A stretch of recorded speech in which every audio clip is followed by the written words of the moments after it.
Recorre tu camino sin miedos y a tu modo, porque en un instante lo cambia todo. Encontrarás tu tesoro,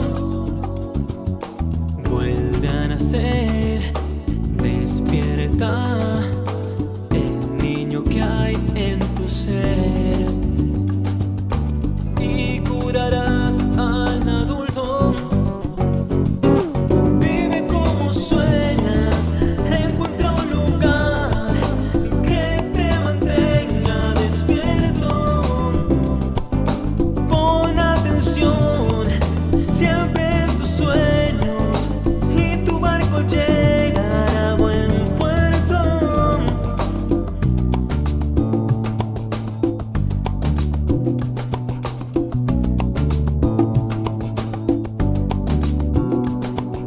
Enciende esa luz que llevas dentro. Levanta tus cimientos y agradece en todo momento. Ten siempre presente al perdón para liberar a tu corazón.